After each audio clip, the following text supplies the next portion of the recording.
This is the Freeheel Life Podcast, episode number 87. I'm your host, Josh Madsen, coming at you from the Freeheel Life shop in Salt Lake City, Utah. And good morning, everybody. It's another fine week, and I hope you're doing well. And summer's just trekking along. I know I say that every week, but it's like I start realizing that it's really actually going to be over sooner than later. And we're going to be heading into August. And that means we're only a couple months away from it cooling off and starting to feel the fall and start thinking about winter. So I know that's what I'm doing. I'm trying to stay healthy, do some exercise when I can fit it in, and keep those legs at some sort of capacity so I can handle some ski turns when the time comes. That's always the worst, right? I think we're gonna try and talk about some fitness on here sooner than later, because it's one of those things that if you're not keeping up on it, as we all know, it'll sneak up on you. That Telemark ski season will sneak up on you, and then bam, all of a sudden you're on a hill. You realize your legs are toast after one run, and yeah, we're always trying to avoid that. So yeah, that's one of the topics we've been thinking about getting on here, talking to some fitness folks, how we can get ready for the season. Anyways, that's on my mind, but I'm doing my best. I hope you're doing your best too, because it's Monday, and hopefully you had some sort of a weekend, and your schedule is allowing some fine fitness, hiking, biking, and whatnot. I've been doing some swimming. I was never a big swimmer, but swimming's been pretty good, and I've been enjoying that, doing some hiking and doing some other stuff. I don't know if that does anything for probably for my overall fitness. I don't know, because I'm not really an expert on stuff, but it doesn't seem to be doing much for my quad burn that's about to happen to me in a couple months. All good though. Anyways, we just got through a holiday in Utah. It was Pioneer Day on Saturday, and we have like 2 4th of Julys here in Utah. People don't realize that. See, everywhere else you have 4th of July fireworks, and it's a big thing. We have the 4th of July and the 24th of July, and it's a lot of fires this year. So I think the fireworks are going to be they were limited in scope, but there were some, but not like back in the day. So we got to keep it's a drought here as well, so you can't be throwing live fire into the woods here, and even in your neighborhood, because you'll probably burn the whole place down. So, but yeah, Pioneer Day, and also Pie and Beer Day, depending on how you decide to look at the day, in your picnic beverages and your gathering whatnot. So that's always the joke around here. So there's your Utah history for the day. Pioneer Day, Pie and Beer Day, whatever you may choose. It was celebrated. We had a good time. Hopefully you didn't celebrate it because you have no idea that it's going on. All right, enough of that gibberish. Here we go. We're going to hop into this. Newsroom and notes for the week. The coolest thing is we've got new t-shirts available on freeheellife.com. We tried to get the American Freeheeler shirts reprinted for the 4th of July. It obviously didn't work because they weren't out until after the holiday, but that's one of my favorites. Check that one out. We've got a new updated Freedom Eagle tee in olive green. This is one of the oldest logos from Telemark Skier that I've had, and probably back in, I'm trying to even think the first time I printed a shirt with that. I know we had stickers all the way back in 2009. It's been around for a long time. We updated it on our new shirts. They're super sweet, higher quality, got a sweet little roll tag on there. They look good, they feel good, and we're just trying to upgrade what we're making so you guys enjoy it and enjoy wearing it out there and repping the Telemark world wherever you may be. So check that out. We've got a few sizes left in the Guru Lou t-shirts. We're going to definitely reprint those. That was kind of the vintage tee. It's got sort of a vintage Telemark skier on it, making a sweet, sweeping, old school, skinny turn. I kind of talked about that because I was taking some flack, or we were, I guess, collectively on the social medias and the intragalactic web about how the turn was improper. No matter how you slice it and dice it, someone's going to get after your technique, even if you're just a drawing on a t-shirt. But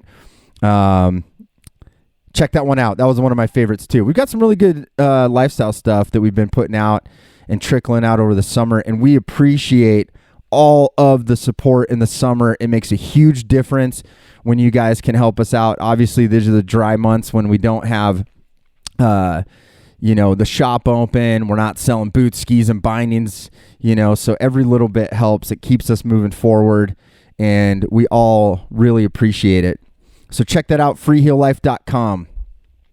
Articles to check out on our sister website, telemarkskier.com. For premium subscribers, you can access the most updated 22 Designs links review. It's got video we shot last winter with Dosty. He's got the full breakdown. We've updated the written portions of it. He talks about some little mods that he's done to it and just kind of what updates happened since last year. So it's an updated one. We're starting to work towards having a gear guide in the late summer, at least for some gear, especially the boots and bindings and stuff. And we're going to be kind of putting that together for our premium subscribers because we want you to get the most in-depth knowledge from actual Telemark skiers using this equipment and how we're using it, what things to watch out for, what little tweaks you might be able to make, what how it feels and how it functions for every type of Telemark skier. And I think that's the big thing with boot and binding reviews, especially, and we've learned that over the last 6 years here at the Freeheel Life shop, is you need some specialty knowledge a lot of times to help you through the gear. And that's really what this place has always been about, is we want to be able to help Telemark skiers locally, internationally, wherever and however you can get in contact with us. We're always trying to up our game, make sure that we're knowledgeable in what we're selling, and we're definitely trying to pass that vibe over to telemarkskier.com. Dosty is the OG of Telemark gear reviews, and he's been doing a fantastic job with these new in-depth reviews that we're doing on telemarkskier.com. So I hope you'll check it out and support it if you so desire. If you aren't a premium subscriber to Telemark Skier, you can get a monthly subscription for $3.99 a month or $39.97 a year. All of it goes to support the content that we're making. There's no advertising on there. It's a sister site to Freeheel Life, but we are covering all sorts of stuff across the board, from culture to news to in-depth gear reviews and feature articles. So we hope you'll check that out. There's a couple new news pieces over there. If you haven't been to telemarkskier.com, all the news is free. The paywall really is only in front of a lot of the in-depth gear reviews and the stuff that maybe just isn't already out there, So, but there's some good ones up there. Big Four partner to address climate change. There's Colorado pursues Canada to develop outdoor economy, which is talks a little bit about Bishop and what the economic development team over in Colorado is doing. So we thought that was a cool little piece. So check that out in the news section of telemarkskier.com. And yeah, we would love to have you as a subscriber. As always, just like we appreciate you being customers of freeheellife.com, whether you're in Salt Lake or you're not, we just appreciate you being a part of our businesses and what we're doing. It means the world to us and keeps this engine rolling forward. So thank you, thank you, thank you. So to get into this podcast, I've got a great quote from the great bassist Chris Novoselic of Nirvana. He once said, "Don't follow a trend, follow your heart." And I thought this was a pretty accurate statement that plays into what I always call the Telemark personality. And look, if you want to be different on some, you want to be different on some level if you're a Telemark skier. I think that that's sort of an unsaid thing. I always say it's a personality choice, not a logical choice to Telemark, because as we all know, there's a pay in to Telemark in terms of practice, patience, and perseverance. And so today I wanted to bring to light some of the recent trends I'm seeing out there. And like the quote said, some of these trends I think are coming about just by someone's heart's telling them to do something. And I think that's what's so cool is there's all these little nooks and crannies of Telemark, whether it's racing or ski and pow, backcountry, inbound stuff, touring, doing tricks, whatever. But I think that's what's so unique, and I'm trying to cover more and more is what are people doing out there, and how is that driving these whether they're small trends or big trends. I think they're worth watching because really a lot of things happen because the people start driving it forward first. And I wanted to kind of address a couple things I've been seeing, and from talking to customers, talking to friends, just watching stuff on the internet, and just kind of picking up what's going on around the world. That's always interesting to me because then you kind of pick up on where people's hearts are taking them with this turn, and kind of what is how that's affecting gear or things people are using and whatnot. So I thought that'd be a fun thing to tackle today. Is some of those trends, and at the end, maybe some other things just to kind of brush on of what might be happening in the future of Telemark, based on things I'm seeing and feeling. And I'd love to hear your thoughts too. So if we get to the end of this, feel free to drop me a line at podcast@freeheellife.com. Let me know what kind of trends you're seeing in your area and what little things might be popping up, whether it's stuff you're seeing local people doing with their gear or style trends, all sorts of stuff. I think that's the most interesting thing is even because a lot of times these little groups of telemarketers are so kind of separated by geography, local hills. You get some real unique flavor, and it's always been like that, right? If you've listened to a lot of episodes on the podcast, I had Tom Carter on the other day. He's kind of from the mid 70s, kind of early 80s crowd. And one of the things that I always like talking about with these old guys is back then you saw kind of these developing spots with Telemark. And what's always interesting to me is they kind of, especially back then, because you didn't have the internet and everything was word of mouth, but you didn't get a lot of crisscross with these different trends that were happening, so going back to Tom, we talked a lot about backcountry touring in the Yosemite Valley, cruising around there, the Eastern Sierra of California. These guys were moving through the mountains in a way that was really interesting. And then you got people popping up in the Midwest. You've got, I always reference Dickie Hall out in New England. And, the stuff that was going on in the Mad River Glen area, Tuckerman's Ravine, some of the types of skiing, and then just kind of the mix of like old Nordic gear getting mixed into it at certain eras of time, and just kind of seeing how that evolved, and I think even though today we're all very much connected by the internet, it's easy to see what people are doing. I still think that rings true, where certain areas are using certain gear just by default of the terrain, and you just get kind of these little pods of people, and they kind of are riffing off each other and coming up with different ideas, and the style looks different. I think that's and I've talked about this before, but the style of Telemark, what's so great about it is it's unique to every individual. But a lot of times, even where people started Telemark skiing, you can really see, or at least I can, you can really kind of get a guess where people started telemark skiing, or especially on what type of terrain. And kind of jumping back to that Mad River Glen stuff, I remember one guy that sticks out to me is literally one of the best big mountain telemark skiers to ever kind of come through my visibility, kind of in the mid 2000s, was Dylan Crossman. And here's a kid who grew up skiing Mad River Glen, probably Sugarbush, that area of Vermont in New England. The trees are tight. You're skiing moguls. Everything's so much tighter in terms of maneuvering.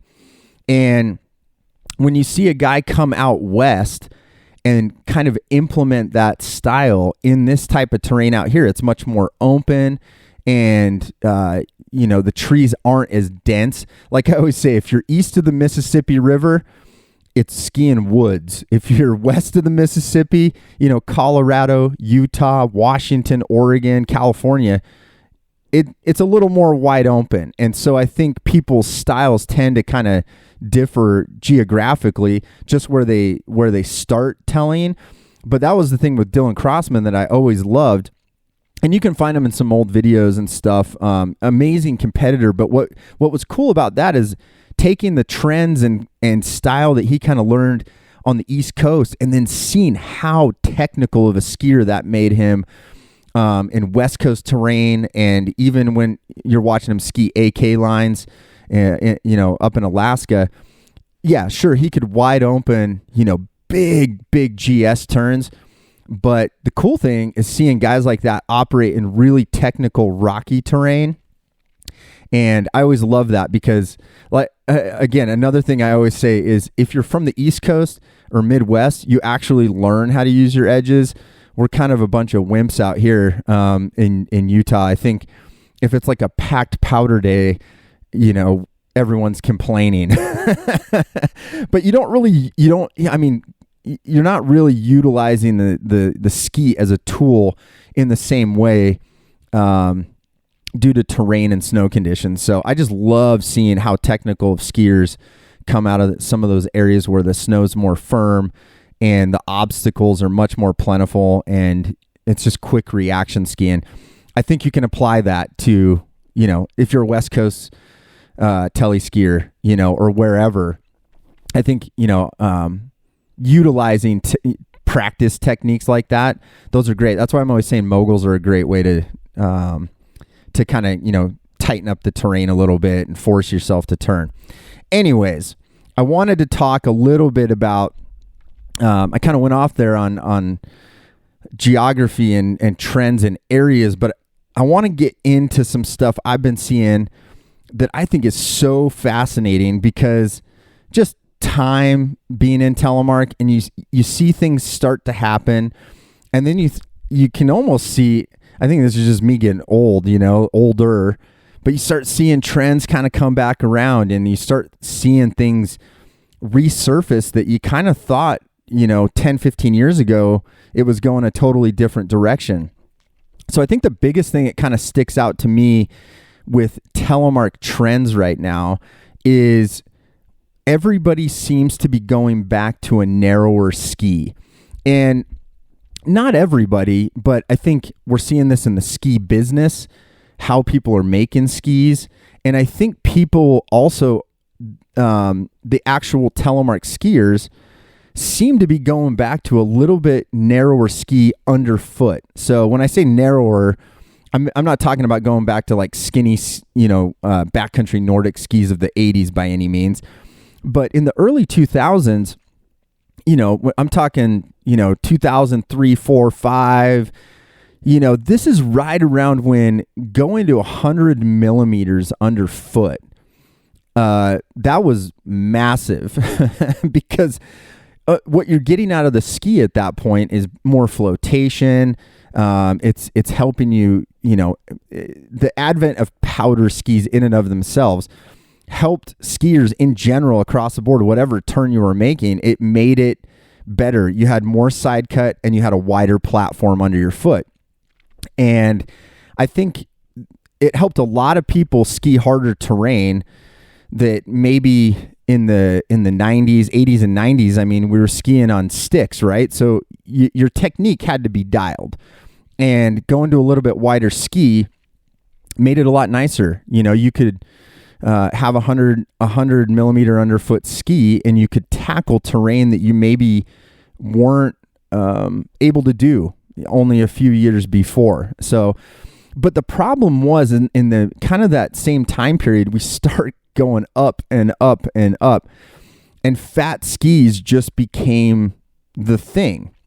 There was even a point where skis, Liberty, the ski company, actually made, I believe it was called the Genome, and if I remember right, it was like 140 underfoot. So I remember testing those out when they first came out, and I had a couple inches of fresh snow, luckily, when I was skiing them. It was a fun ski. It was kind of weird. I mean, it's literally like having two snowboards on your feet, but it was fun, but very specific to a certain type of snow. You had Black Diamond come out with the Megawatt. Again, massive shovel, massive underfoot. I don't know the dimensions right off the top of my head, but they were fat skis. And then kind of as we get, into the last 10 years, you kind of started getting, people's everyday skis started getting pretty big, 115, 120 underfoot. And I'm talking probably most West Coast. I think, where there's powder snow, the average, what we call the everyday driver ski, it became much fatter underfoot. And the trend that I'm seeing now with people is people are willing to go back down to like a 95 or like a 100 to be an everyday driver ski. Because look, if you're only buying one pair of skis, it's difficult. If you have the ability to have a quiver of skis, what we call a quiver, you walk into your closet and you're like, here's my 10 pair of skis. And you're like, yep, this is the conditions for today. I'm pulling out this ski. You're lucky, right? But a lot of people, they have one pair of skis. And I think that one pair of skis has started to go back down to 95, 100 underfoot. And that seems to be the sweet spot trend going on right now, is that 95 underfoot, 100 underfoot it's nimble enough that you can go edge to edge. 100 I think is it's right there. 95 and 100 I think are fairly similar, but especially like the 95 width, I feel like that's a trend across the board, because you could have a 95 ski and be happy in New England, or mid-Atlantic, Pennsylvania, even maybe down like Snowshoe, West Virginia, but you could ski a 95 in the woods of the Midwest, or you can ski a 95 out west. It's a ski that you could have as what we call a one quiver ski, daily driver, where you can go in the closet, pick that ski up, and it's just going to work, And if you are doing a West Coast trip, or you're going to, somewhere that's got more snow than you're used to, the flotation at 95 or 100 underfoot is money.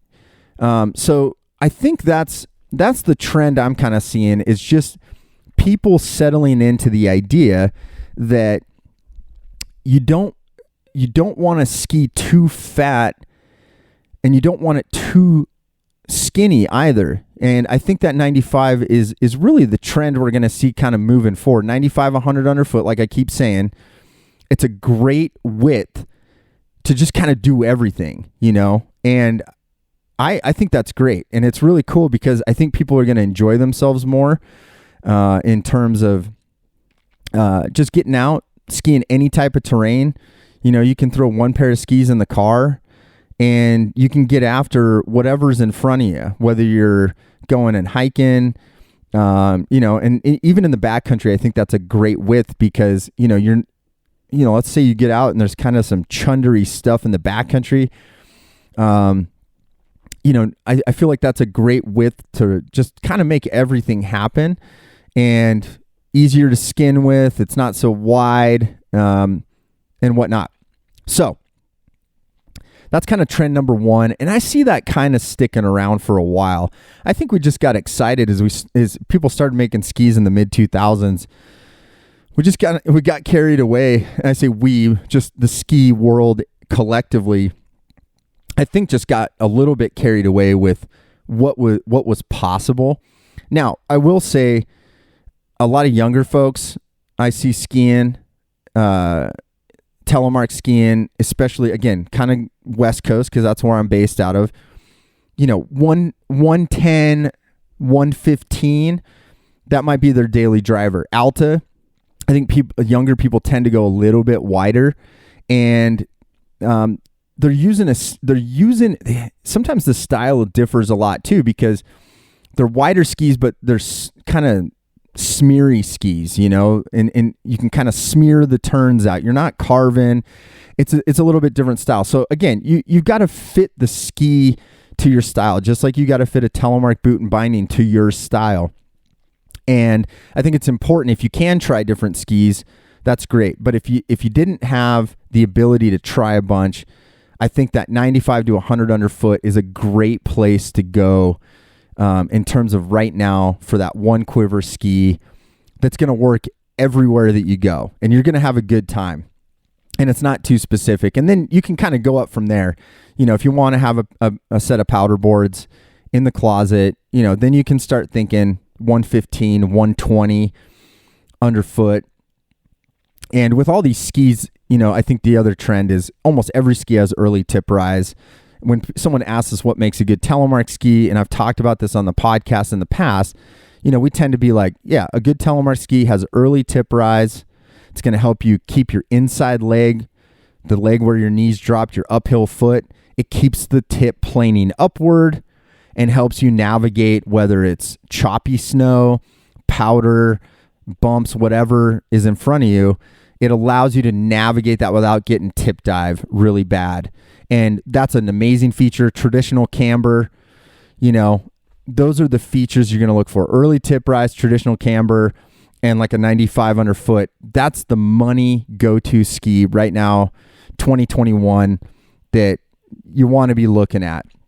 And I think that's a cool trend. It's fun to watch how things kind of go, like most things, right? Like we get a flavor for the wide ski, and then it just sort of like gets out of control, and we just go wider and wider and wider. And you know what? Sometimes you just got to go back to the basics. So I think that's kind of where it's settled in. Very few people are going back to you might have an 80 underfoot ski if you're only into carving or racing or stuff. Yeah, there's stuff below that as well. But again, it might be specific to your area. And I'm just talking about general trends for an all-around ski for everywhere. So trend number one is ski size. So check it out. If you're looking for new skis, like I've said on the previous podcast, we've got our own Protector 95 ski. It's perfect. That's exactly why we made it like that, with all the features I just talked about, because it's a great all-around one quiver ski, and that's what we were really going for. So if you want info on that, you can hit us up, customer service at freeheelife.com, and we'll get you in the queue. They're all sold out right now, but we're going to be releasing small batches of those as we move forward. So if you're looking for a new ski, there you go. There's the plug for the Protector 95. Okay, so the second trend, this is one, honestly, I don't think this is a widespread trend by any means, but I think it's worth mentioning because it kind of caught me off guard, to be honest with you. There's a guy by the name of Mario who is Big Sky Telemark on Instagram, if you want to check him out. He's been putting edits out this last year or two, and they're awesome. And it's really fun to watch because, like I said, this was kind of a thing I had not anticipated. And when it popped up, I was like, wow, that's pretty cool. And what he's doing is he's carving. And I'm not talking like, okay, cool, you've got race skis, and you're just carving on your race skis. That's cool too. And I definitely see, especially if you go to Europe or you hang out with, racing buddies or whatnot, people like to carve. It's kind of a part of telemark that a lot of people sort of don't talk about, or you don't hear a lot about.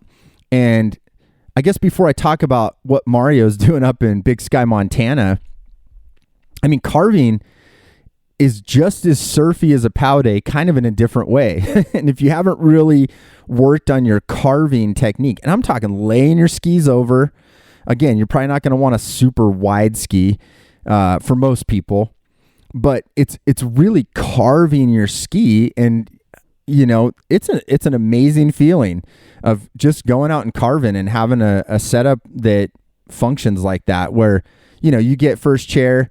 That grooming in the morning is money. If anybody's not done that, highly recommend get out of bed early, get in line so you're in the first 10 chairs, and take part in a nice groomed day.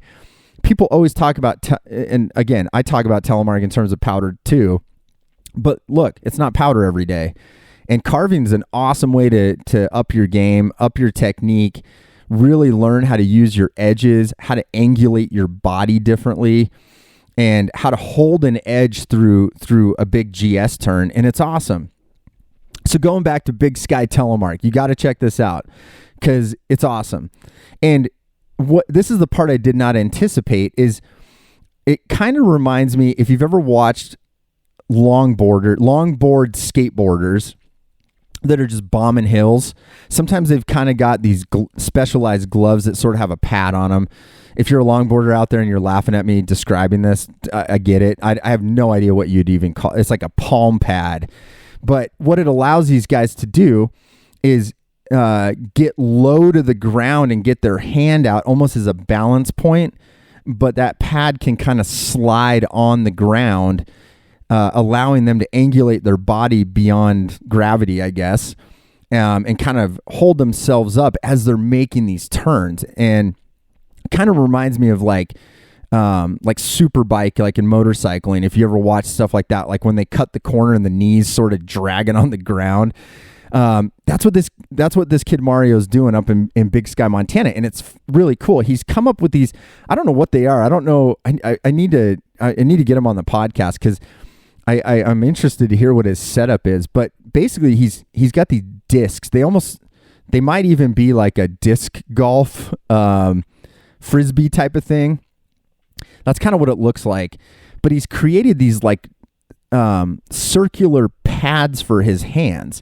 And he's not skiing with poles, and he's carving where his body is literally laid out on the ground, and he's reaching out, kind of extended arm onto the slope on the uphill side. And as he's laying his skis over, he's literally almost parallel to the ground. And it's incredible. And I love seeing stuff like this because it kind of, like I said, carving in general, just normal carving on a groomed slope kind of doesn't get a whole lot of attention, even though it's one of the funnest things about telemark is the turn. It really goes back to how that turn feels and why it's fun. But it's this surfy, no matter hard snow, soft snow, it's a surfy vibe. And this just takes it to a whole nother level. And I'm just fascinated. One, I'm kind of curious how he came up with the idea. And two, it's just kind of cool because it opens up the possibilities of carving telemark skis in a telemark turn. I think there's even one video where he put bindings on one ski. And that's an interesting one too. Almost like a slalom water ski of sorts. But yeah, I can see that. Again, what he's doing is very, very specific. I mean, it's so laid out and so extreme, I guess, for lack of a better word. I mean, it's obviously you've got a pad on your hand that's sliding on the snow as you're turning. But I think this is kind of a bigger trend that probably we're going to see more and more of is people enjoying carving and getting into that. Because again, like I said, depending on where you live, a 2-foot powder day in a lot of places is just not happening. And so you got to find other things. Like I said, if you're at a small mountain, I think a great way to open up a small mountain if you're an expert alpine skier or snowboarder is Telemark, because dynamically it's much more difficult. There's more going on. It's a new turn. It's a new motion. You have to practice it. But this is another way, like I said, of learning how to use your edges.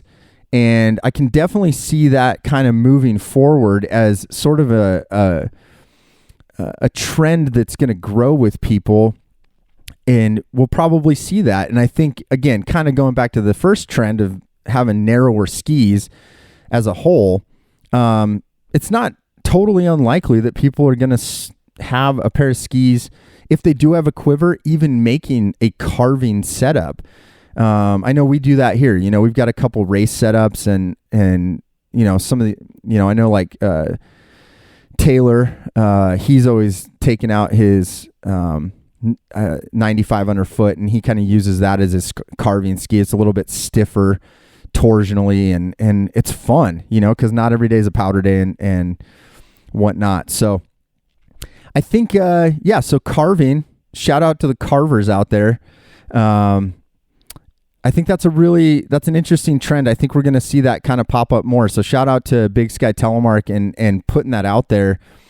Kudos to you for thinking outside of the box and kind of blowing my mind with what you've come up with, because that's a really cool thing to see. And I think it'll get people thinking about other ways to enjoy the turn that are unique to Telemark. So,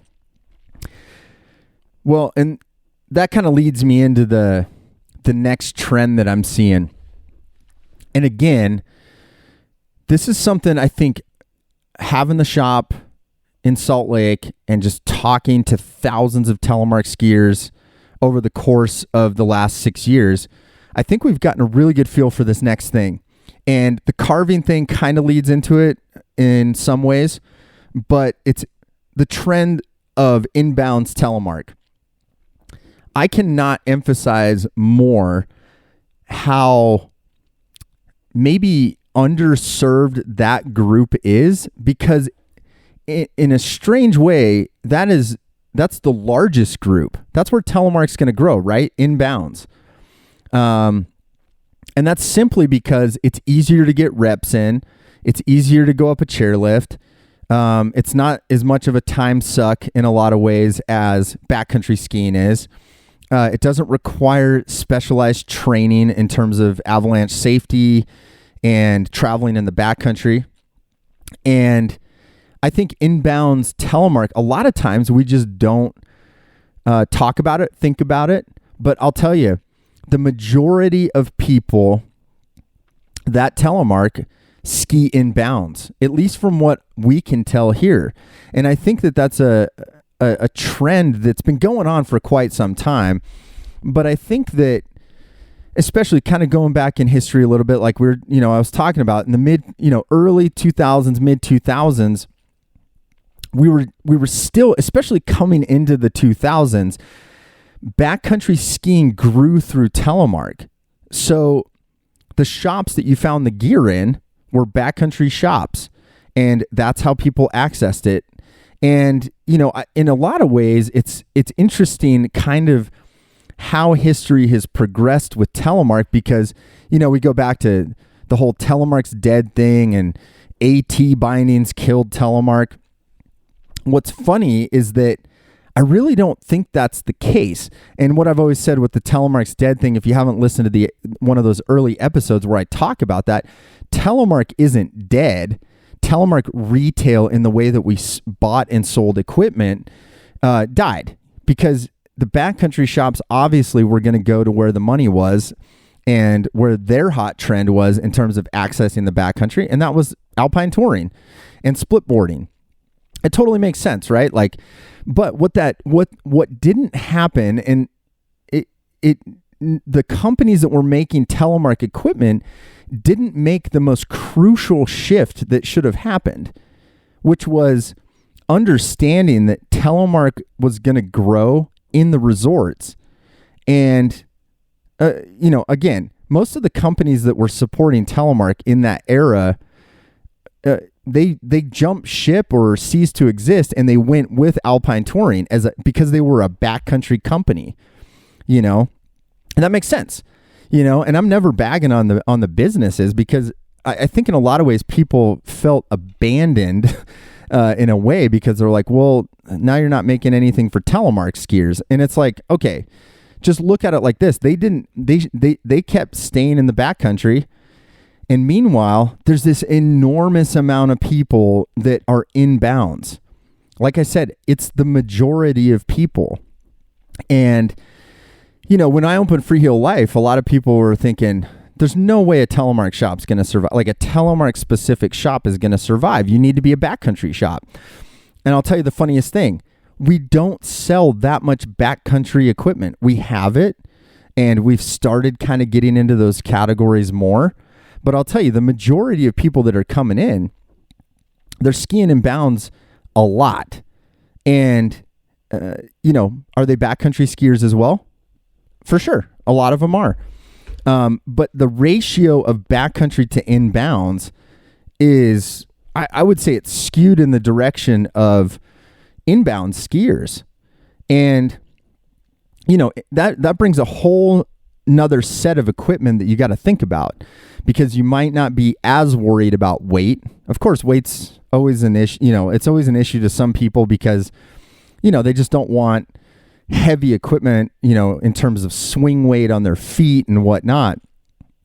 But the majority of people are looking for something that they can use occasionally in the backcountry, and the majority of their time is inbounds. And I think that is the biggest trend, that it definitely did not start now. And I think it was always there, but it's something worth noting, that to grow telemark skiing, to share it with people, it's going to happen in bounds. And servicing a clientele out there, you, the listener, the guy or gal that's shopping at freeheellife.com, you're reading on telemarkskier.com, it's important to talk about inbound stuff as well, and how to improve your technique and things that you can utilize there. Because as we all know, backcountry in telemark, a lot of people just moved to AT because they weren't passionate about the turn, and for them to stay in bounds, they weren't passionate about the turn as a backcountry skier. So when they realized they could lock it down after the hike up, it kind of just made sense to them. It was less effort. So that's where I think this is going. I really think the trend in telemark is making sure that we're not just talking about telemark in terms of backcountry, because frankly, that doesn't make any sense based on anything I've seen for a really long time. And I think the inbounds market for telemark is massive. And I think it's really important that we talk about telemark as something that it's an option on the hill. And whether that hill has a chairlift or not really doesn't matter. But telemark is an option, and we all need to understand that the majority of people out there are going to be in the resort, whether they're skiing, 100 days a year or 5 days a year. The resort's probably where a large portion of their time is going to be. So that's the big trend I'm seeing right now in terms of where telemark skiers are. And I think that's important for us to grow telemark within the resort. So that's a fun one to think about for me, because I really do think that we didn't have the right companies that were telemark centric, or telemark brands, as I'm always saying. They weren't pivoting with the telemark skiers. They were pivoting within backcountry. And it totally makes sense. And like I said previously, if you're a backcountry company, You're going to go where the money's at. You're going to go where the trend in the backcountry is at. And it would have been a bad business move for a lot of those companies to continue with Telemark when there was other things there to be had. So no blame on them. I think they made smart moves, but it leaves an incredible opportunity for companies like mine to be able to help people regardless of where they're telemarketing. But we also have to understand we need to create products, and we need to source products for people that are not just backcountry skiers, but they are telemark skiers. And I think you're going to see that shift as we move forward. All right. So on the flip side of that, I just kind of hammered on the inbounds telemark. That's where everybody's at. But I think, again, not a trend that's starting this year, but I think what we're seeing is the future of backcountry telemark. If that's where you're at, it's 2-pin tech tow. And this seems pretty obvious if you've followed telemark over the last 5 years. If you're predominantly a backcountry telemark skier, the options are amazing. You've got the original TTS Mark Langell made from Olympus Mountain Gear, and that really opened the door for people because all of a sudden they were utilizing the tech tow in an NTM boot, even though they were using a traditional cable heel throw. And what that did is opened it up. It opened the backcountry mindset of what you could do with telemark gear. And that's the future. I mean, the future of having lighter bindings, again, if you're predominantly backcountry, and I'm not saying you can't use a 2-pin tech tow, like I'm talking like a Dynafit tow or TTS tow or something like that. Not that you can't use it in bounds, you 100% could. And we see that predominantly backcountry skiers, a lot of times we'll split it, and say, hey, are you in the backcountry 70% of the time and resort 30? Yeah, you might want to go with a tech tow binding. If it's flip-flop and you're 70% in bounds and only touring 30% of the time, go with a cage tow binding, like a normal tow. But that is the future. Future of backcountry telemark. I really think, at least how the trend is going now, unless something changes, is you're going to have that 2-pin system. So you've got multiple options there. You've got a TTS system originally from Olympus Mountain Gear. Now Volet's gotten into the mix, basically taking that same design and making it their own, because they were already manufacturing some of those parts for the original Olympus Mountain Gear stuff. So you're going to see a traditional cable with 2-pin tow. And I think probably what you'll see is some sort of evolution. Volet just came out with like using their snowboard tow. I don't think that's the way to go. It doesn't have any sort of releasability. I don't think it's the end all be all. And I think you'll probably see them shift a little bit and probably create some sort of mix and match system where you can put your own tow on. And if you can source a Dynafit Radical tow, for instance, you could put it on the TTS system and you've got the ability of using that heel throw. Now, as you get into Tech Tow NTN, Majo from the M Equipment and Lynx from 22 Designs, I mean, those are the two bindings that are head-to-head right now in terms of 2-pin Tech Tow technology and what we call Tech Tow NTN. So it connects, unlike a cable, it's connecting at the second heel behind the ball of the foot on an NTN boot, and it's connecting at the 2 pins on the front. And really, I mean, between those 3 bindings or 3 options, I mean, there's an array of stuff that you can get, and mix and match. Some have releasability, like the M Equipment's Majo. Lynx has a lot of adjustability in it as well. They're awesome products, and I think in terms of the backcountry market, you're going to see those things stick around and probably not evolve a ton, but I think you're going to see some evolution within. I think the platform of Tech NTN is sound enough that now it's kind of a fine-tuning process and maybe adding features that may not be there. You've heard Dossie on the podcast talk about, or read his reviews, like Lynx doesn't have brakes, for instance. So you could fine tune that. Lynx doesn't have releasability adjustment like the M Equipment Majo.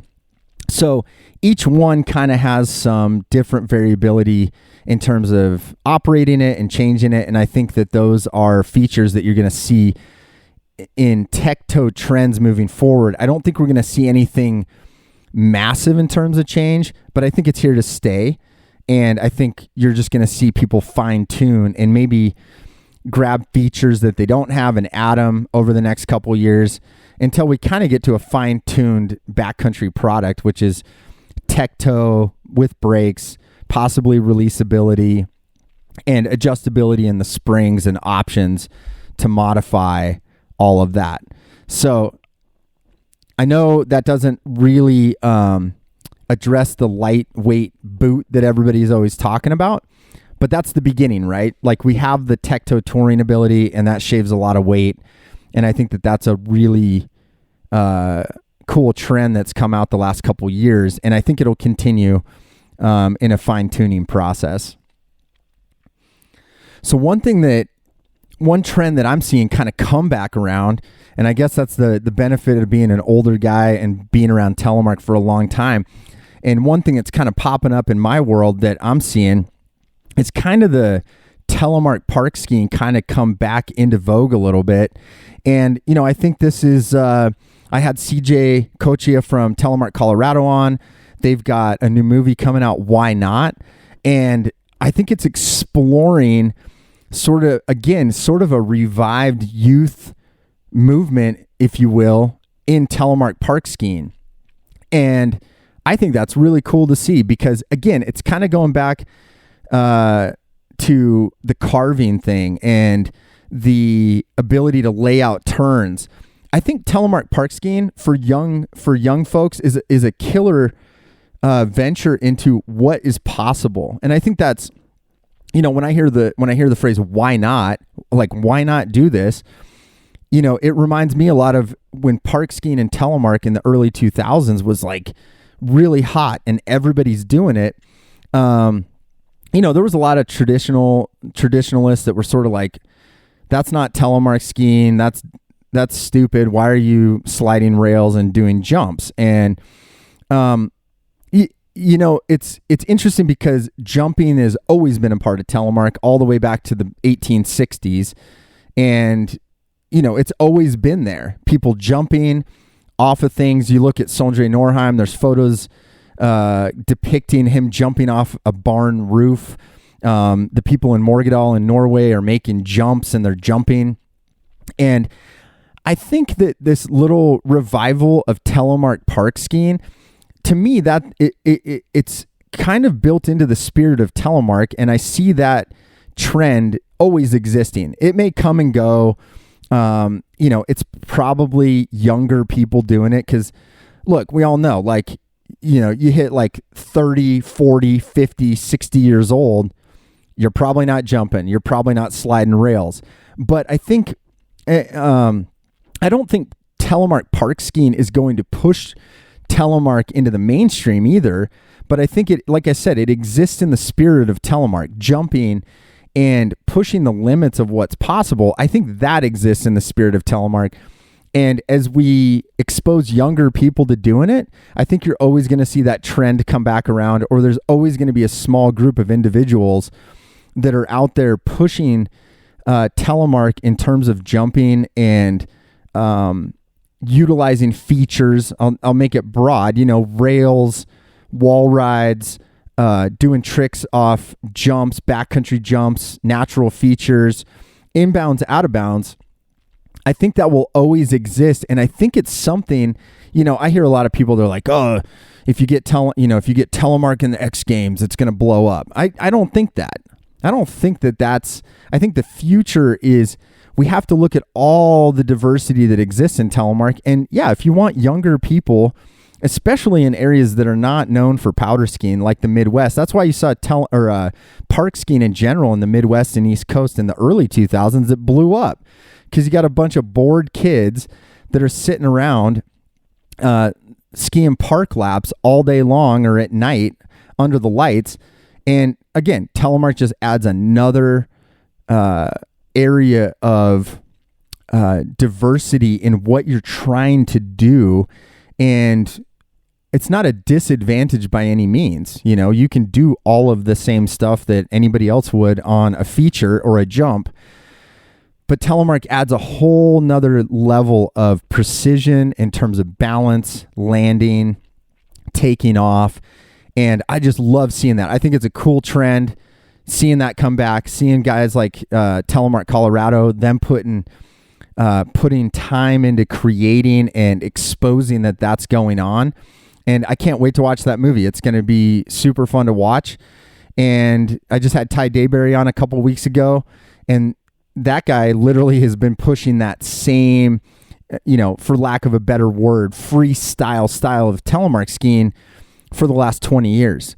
And again, it's just in the spirit of being a telemark skier to want to catch air and jump. How you do that, if you're landing, you know, you go off straight off a cliff and land, or you're going off a cat track and everyone likes catching air. Come on. Even if you don't mean to, you catch a little air off a bump, you know, you're stoked. You know, and that feeling of catching air and doing stuff like that, I think is incredibly innate in the telemark skier mentality. And I think it always will be there, but it's cool to see that kind of coming back around. So the last major trend that I'm seeing, and this is kind of mixed in with inbounds and probably a lot of out of bounds stuff. And again, something it's been around for a long time, but the last year or two, it's just blown up, and that's Telemark boot modifications, or, you know, we just call them boot mods. I think this is an interesting topic, and if you are a Telemark skier subscriber, we're going to be doing our second Sips and Tips Zoom call. It's a live Zoom call. We're going to have me, Craig Dostie, Nate Nordell this week. Telly Tay might join us too. I'm not sure. And we're going to show some of these boot mods, but I wanted to mention it here on the podcast because this is what I love about telemark skiers, is they're resourceful and they're making stuff happen. And so here's what's happening. People haven't seen a lot of blood flow in the boot market for quite a while. You know, we've had NTM boots. They haven't really changed. You've still got 75 millimeter boots sitting out there. But people want something different, you know, and even color changes we're not seeing in boots, right? Like, you can't even get the new boot for this year that's like a different color than it was like 5 years ago. And I think people just want something new and fresh, and they want to see the features change on it a little bit. And I think that's an incredibly important thing. So what's happening with the boot modifications? People, obviously, the big one is, I want a lighter boot with more range of motion for walking uphill. And so what people are doing is they're literally unbolting the cuffs. They're getting cuffs from, you know, if we're talking Scarpa, people are getting like a Mistrale cuff and rebolting the cuff back onto their TX Pros. You're seeing people, there's a gentleman making a Michael Bolton, which is my favorite name ever. You'll get the joke if you get the joke. And I think, believe his name's Robert Tussaud, if I'm saying it right. Tusso, I don't know. I've never talked to him in person. We've been emailing. I'm going to have him on the podcast, but there's, he's making actually like a 3D printed duck butt or second heel that you can actually attach on like an old Scarpa F1 boot. So people are finding these lightweight boots. They're finding ways to modify them so you can use them in an NTN binding. People are putting different straps on. They're chopping the walk modes out and adding those in. The ingenuity that these people are using is awesome. And I think what it does, in my hope, is boot manufacturers out there that are just kind of sitting on their hands and not doing anything. I think, look, is there going to be a mass manufacturing from these folks out there doing boot mods? There's an Instagram account, I think it's called Telemark Undead, And it's literally like send in your boot mod photos. And the boys at the shop, they're always chopping old boots up and pulling boot pieces from the graveyard and putting new booster straps on and modifying the cuffs. And I think, again, the spirit of ingenuity, again, I think it's built into Telemark. Should the companies be the one driving it? Maybe. I don't know. I mean, I think the point being is, from the very beginning, especially in the American history of Telemark, this is where we got the Merrill Super Comp, for instance. You know, some of these old cats that I've had on that were racing were taking, you know, leather boots, and they're taking like a 5-gallon plastic bucket and cutting a cuff out and bolting it onto the side. They were taking cuffs from Alpine boots and bolting them to the side to give more torsional rigidity and performance. So the point being, this is a real trend. It's happening, and people are coming up with some really cool ideas. And what I suspect is that's going to trickle upward to the people that have the ability to manufacture. Scarpa, Crispy. I don't know so much about Scott, honestly, because they've never really made their own Telemark boot. You know, they were making Garmont boots that they acquired. So, but Crispy and Scarpa, I have to believe that they're watching at some point, because they're seeing the people out there make stuff and give ideas freely. They're just putting it out there, like, check out what we're doing.